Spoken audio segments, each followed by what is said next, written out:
Hello and welcome to Mitv Primetime News. I am Teresa Adeyemi. President Bola Tinubu is set to join other heads of state and government in Bissau, Guinea-Bissau on Thursday to commemorate the country's 58th independence anniversary and Armed Forces Day. This was disclosed in a statement signed on Wednesday by the president's spokesman Ajuri Ngelale. The celebration, which originally marked Guinea-Bissau's 50th independence anniversary on September 24, 2023, was rescheduled to November 16, 2023. Ngelale noted the president is expected to return to Nigeria on Thursday. The proposed engagement followed Tinubu's participation in the Saudi Africa Summit held in Riyadh, Saudi Arabia. The House of Representatives is wading into the industrial action by labor unions as the Speaker, Tajuddin Abbas, announced that the leadership of the National Assembly will be intervening immediately.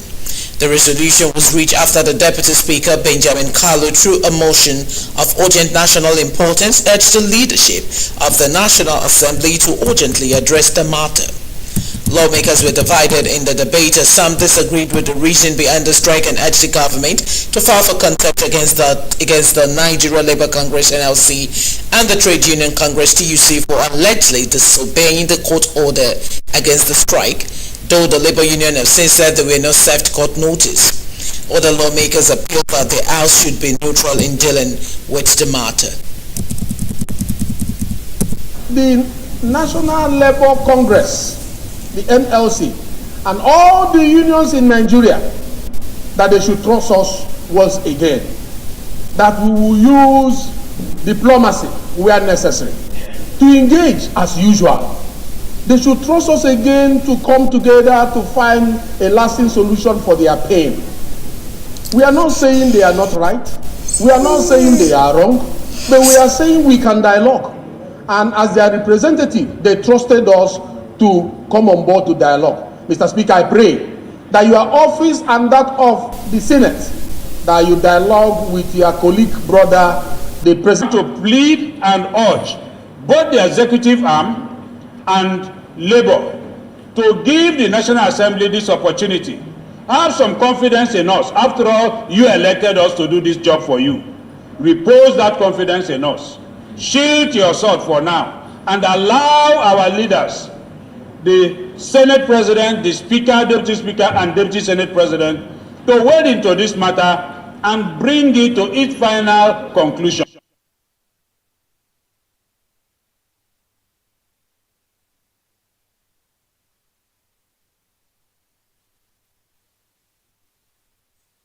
They call for an emergency meeting with the leadership of the organized labor over the indefinite strike embarked upon by the Nigerian Labour Congress NLC and the Trade Union Congress TUC. The upper chamber urged organized labor to immediately halt the strike in the national interest, just as the lawmakers resolved that the President of the Senate, Senator Godswill Akpabio, and the leadership immediately summon a meeting between the NLC and TUC. They stated that the two-pronged solution in the public interest is to alleviate the suffering of Nigerians. In the debate, Senator Adams Oshomole expressed concern over the way the police managed the protest, and while recalling his brutalization by the police as an activist, he asked the Senate to condemn acts of brutality against the protesters against the federal government. He further appealed to the government to honor its obligation and ensure agreements reached are implemented and ensure that the 35% is upheld. Very distinguished colleagues, consistent with the customs and traditions of this hallowed chamber, as eminently and unequivocally reiterated by ranking distinguished Senator Ningi, I stand to move that the Senate considered the need for the Nigerian Labour Congress, but I am concerned first about the way police manage protest. I fought it when I was in the NLC, I was dragged on the floor of on the tarmac. That we urge the Nigerian Labour Congress, the TUC, as well and all protesting unions to immediately call a stop to the ongoing strike in the national interest. Those in support of prayer one say aye. Aye. Those against say nay. The ayes have it. Prayer 2. Mandate the Senate President and the Senate leadership to immediately summon a meeting. In the meantime, the senator representing the Edo North Senatorial District, Adams Oshomole, has stated that the leadership of the Nigerian Labour Congress NLC are fighting the wrong battle with their ongoing strike action. The senator, who stated this in an interview with State House correspondent in Abuja, Oshomole noted that it would have been better to see the labor union mobilize private sector's workers, state employees and local government to enforce the agreement on the new 35,000 naira minimum wage across board. He urged on the labor leaders to robustly engage all state governments who are not implementing the 35,000 naira minimum wage. The one-time NLC president, however, condemned the recent brutalization of the current NLC president, Joe Ajaero Nuweri, by alleged political thugs. Over what? They gave you a reason. What did they say? Let me tell you my pain. I mean, I don't want to comment on labor issues through the camera because as a former president of NLC, as a worker in the Senate, I don't pretend about the fact that my first constituency, my permanent constituency, is labor. I can be removed as chairman of APC as I was removed, but I couldn't have been removed as a laborer. I remain labor in heart and labor in views and labor in my aspirations.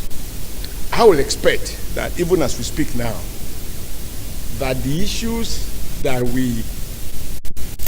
To the judiciary now, the Lagos Division of the Court of Appeal yesterday dismissed the appeals filed by the governorship candidate of the Labour Party, Gbadebo Road Vival, and that of the People's Democratic Party, PDP, Olajide Adediran, popularly known as Jendol, against the electoral victory of Governor Babajide Sanwo-Olu of Lagos State.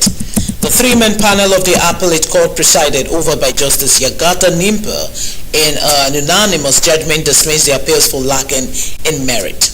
The court held that the appellants failed to prove the allegations of forgery and non-qualification against the governor and his deputy, Dr. Obafemi Hamzat. Justice Nimpa, who read the judgment on the PDP's appeal, held that even though they were all pre-election matters, the appellants, that is PDP and Adeniran, still failed to prove them. Upholding the court's verdict, Governor Sanwo-Olu said the appellate court's verdict on his electoral victory has recommitted him and deputy to Greater Lagos agenda.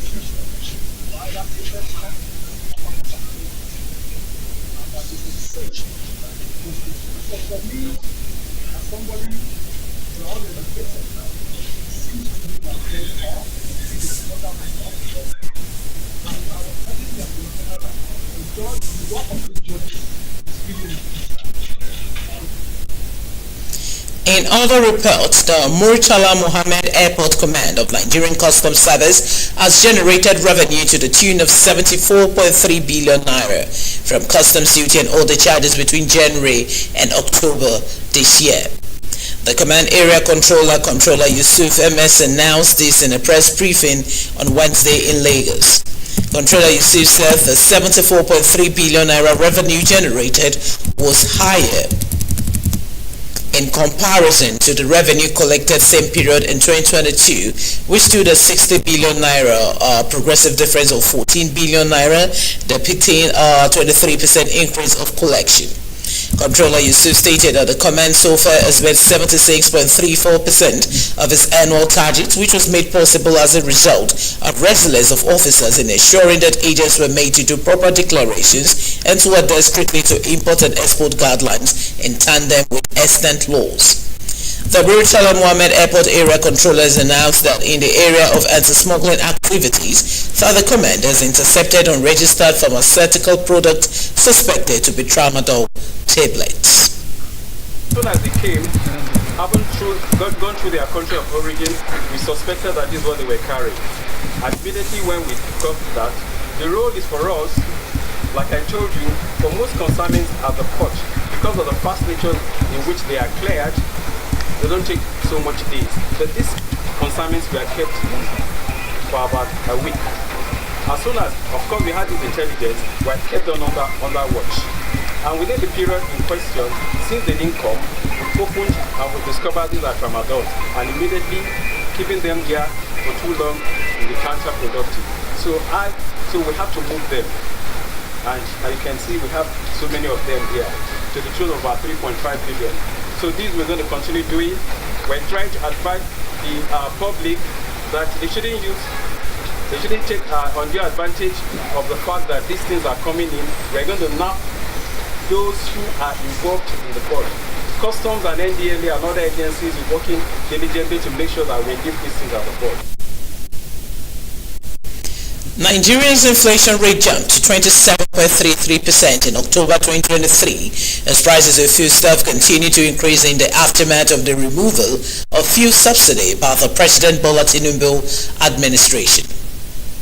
This was according to the October 2023 Consumer Price Index CPI and inflation report released by the National Bureau of Statistics NBS on Wednesday.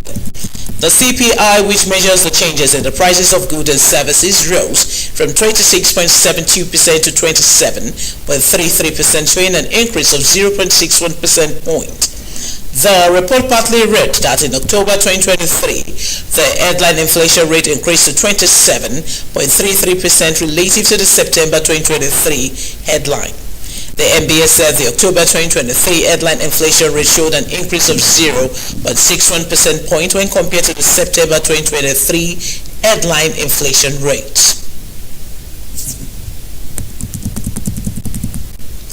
Moving on. The one-day governor of Lagos State for the year 2023, Emmanuel Ayenitaju, says academic excellence is achievable through hard working and building bridges for network as he admonished students in the state to go out in search and strive for excellence. Ayenitaju, who is currently an accounting and finance professional, disclosed this during the 4-in-1 program by the alumni of Jibo High School. According to him, one needs to be intentional about everything in life as the intensity of hunger for excellence determines the length of success. Ayenitaju, however, encouraged the students on pursuit of excellence at all times. He urged parents, guardians, as well as community leaders to shield and mold the students in attaining excellence as they tend to spend more days at home and their immediate communities than at school. The alumni president, Tosi Kadri, said the purpose of the program was to encourage and refocus for students' direction for more interest in education. Everyone has excellence in them. It's just for you to think in and bring out the excellence in you because you can actually do it. There's no one that was born bright. Everyone worked hard towards it. Like I mentioned during my conversation, you have to be intentional about life. If you want success, you have to be intentional. Life is a buffet. You have to take as much as you want. It will not be said a la carte. You go there and take as much. So the question is, how much hunger do you have to succeed? How much can you focus? How much can you be determined to achieve it in life? And that all boils down to the person themselves, their parents and guardians, and the community at large. It's just for them to stay focused. And there's one thing I also like to say, that whatever the student desire, it's what they acquire. It is what they believe that they can achieve, is what they work towards. So I just want to implore them to keep on thriving, stay focused, pay attention in their classes, and also prepare, work harder so that they can also be the future leaders. A lot of young generations are beginning to lose interest in education. And we felt that one of the ways we can begin to bring them back on track is for us to refocus them and redirect their attention. The government alone cannot do it all. So we equally have to play our own role in supporting the government, coming back to the school, presenting them with educational materials, supporting them with mentorship programs, and giving various support that can enhance education towards preparing a very good future for all these people like this alumni. And in future, they will be able to stand tall and say, yes, I was part of this school. The Lagos State has called for improved service delivery and transparency by PSP waste operators whose mode of operations must be digitized to make it more transparent and profitable. Commissioner for the Environment and Water Resources, Tokunbo Wahab, during a meeting E&SA Environment, Olapale Rotimi Akodo, held with the executive of the Association of Waste Management of Nigeria's AWM during a meeting at Alausa, Ikeja. He added that the association should put in place proper data collation and enumeration of all commercial and private facilities being serviced, as this process would increase accountability and allow the operators to carry out their responsibilities seamlessly for the benefit of all.